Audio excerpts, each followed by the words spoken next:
financial mismanagement at the two organizations that you headed, which are the only test of your financial management that we have before this committee, the Veterans for Freedom and Concerned Veterans for America. You took over the Veterans for Freedom in 2007. In 2008, you raised $8.7 million, but spent more than $9 million, creating a deficit. By January 2009, you told donors that the organization had less than $1,000 in the bank and debts of $434,000. By 2010, revenue at the Veterans for Freedom had dropped to about $265,000. In the next year, it had dropped further to $22,000. You don't dispute these numbers, do you? Senator, I'm extremely proud of the work me and my fellow vets did at Vets for Freedom.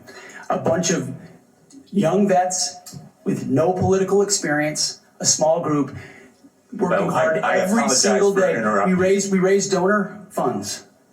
And and we have letters submitted for the record from almost everyone that worked with me every single day, including our chief operating officer, who will attest that every dollar we raised was used intentionally toward the execution of our mission, which is supporting the warfighters, exactly why we're here today, the warfighters in the Iraq surge. There was a campaign in 2008, Senator. Barack Obama versus John McCain. Ask you another we believe question, John McCain would be the right person to win, and so we spent tax more. Returns from that organization. I'm glad to for the record. I'm going to ask to be entered into the record, Mr. Chairman.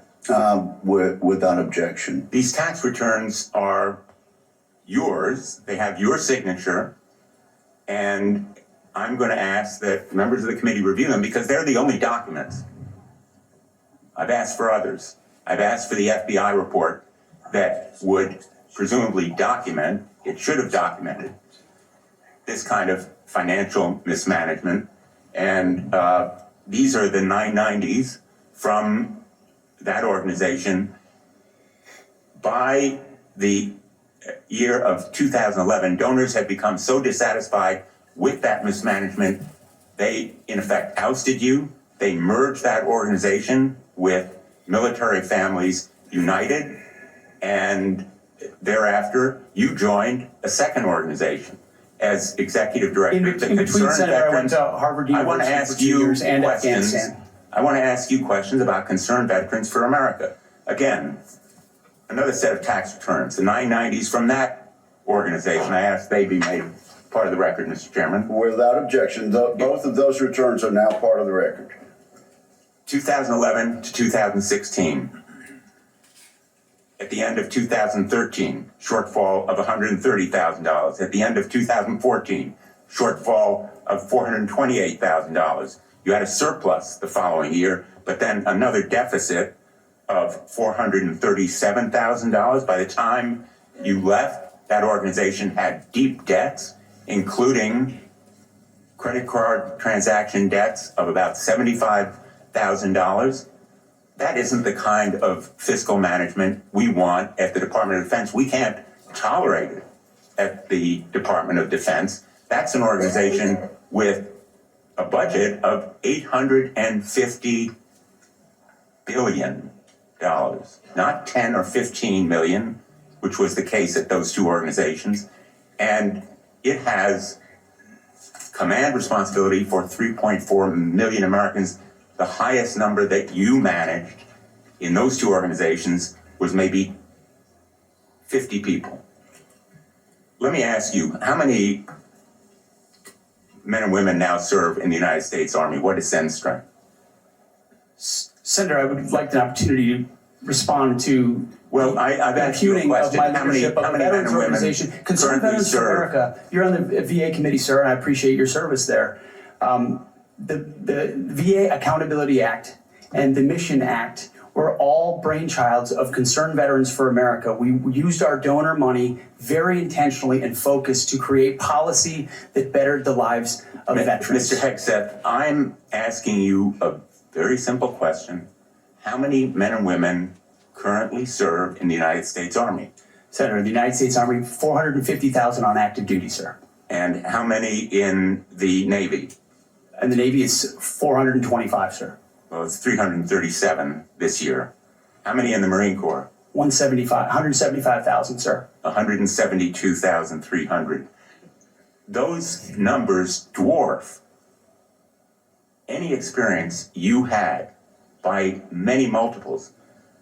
I don't believe that you can tell this committee or the people of America that you are qualified to lead them. I would support you as the spokesperson for the Pentagon.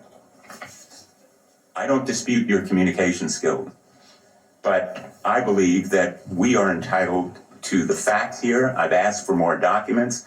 I assume you'd be willing to submit to an expanded FBI background check that interviews your colleagues, accountants, ex-wives, former spouses, sexual assault survivors, and others, and enable them to come forward. Senator, I'm not in charge of FBI background checks. But you would submit to it and support it. I'm not in charge of FBI background checks. Thank you, Senator Blumenthal. I at this point, said that you entered into an NDA and paid a person who accused you of raping her a sum of money to make sure that she did not file a complaint. Moving on. As Secretary, you will be in charge of maintaining good order and discipline by enforcing the Uniform Code of Military Justice, UCMJ. In addition to the sexual assault allegations, and by the way, the answer to my second question should have been yes. I have read multiple reports of your regularly being drunk at work, including by people who worked with you at Fox News. Do you know that being drunk at work is prohibited for service members under the UCMJ?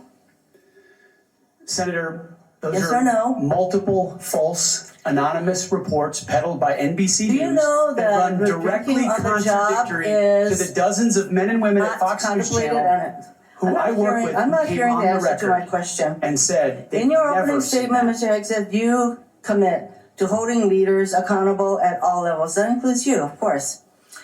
And frankly, as Secretary, you will be on the job 24/7. You recently promised some of my Republican colleagues that you stopped drinking and won't drink if confirmed, correct? Absolutely.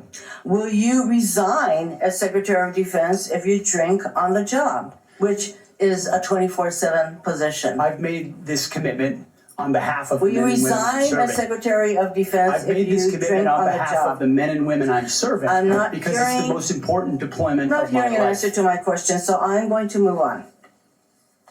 While you have made that commitment, you will not commit to resigning if you drink on the job. As Secretary of Defense, you will swear an oath to the Constitution and not an oath to any man, woman, or president, correct? Senator, on multiple occasions, including as a young second lieutenant, I have sworn an oath to the Answer is Constitution, yes. and I'm proud to do so. Yes, ma'am.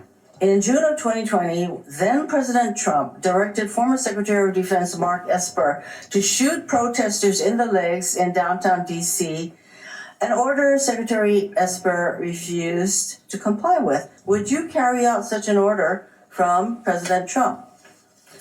Senator, I was in the Washington, D.C. National Guard unit that was in Lafayette Square during those Would you events, carry holding out the an riot order to shield on shoot behalf of my protesters country. in the legs? I saw 50 as Secret directed Service agents to get injured by Secretary Esper? rioters trying to jump over the fence, set Again, the church on fire, and destroy You know a what? That statue. sounds to me that you will Chaos. comply with such an order. You will shoot protesters in the leg.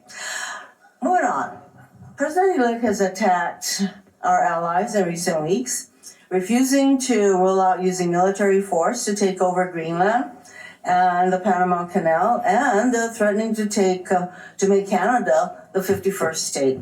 Would you carry out an order from President Trump to seize Greenland, a territory of our NATO ally Denmark, by force, or would you comply with an order to take over the Panama Canal? Senator, I will emphasize that President Trump received 77 million votes to be the lawful commander We're not in chief of talking this about country. the election. My question is, would you use our military to take over Greenland or an ally of Denmark. Senator, one of the things that President Trump is so good at is never strategically tipping his hand. And so I would never in this public forum give one way or another direct what orders the president would give me in any context. That sounds to me that you would contemplate carrying out such an order to basically invade Greenland and take over the Panama Canal. Current DoD policy allows service members and eligible dependents to be reimbursed for travel associated with non-covered reproductive health care, including abortions. Will you maintain this common sense policy? Senator, I've always been personally pro-life. I know President Trump has as well, and we will review all policies, but our standard is whatever the president wants on this particular issue. My advice, I will take a if look the president at. tells you that this I don't common believe sense the federal- policy will not be maintained, you will not enable our service members to seek reproductive care. So it sounds I don't like to believe me. the federal government I'm not should be hearing funding answers to my questions, travel for Mr. abortion. Chairman.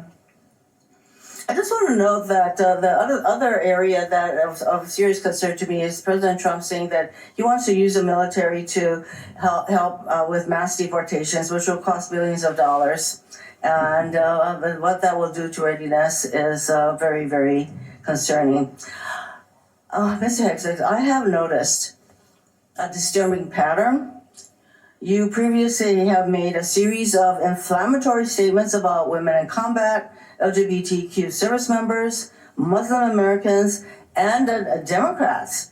Since your nominations, however, you have walked those back on TV and interviews, and most recently in your opening statements.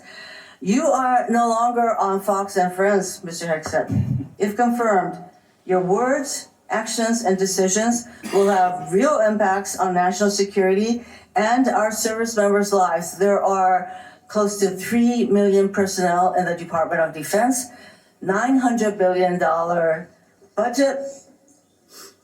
I hardly think you are prepared to do the job. Thank you, Mr. Chairman. Thank you. That wasn't a question, Mr. Hegseth.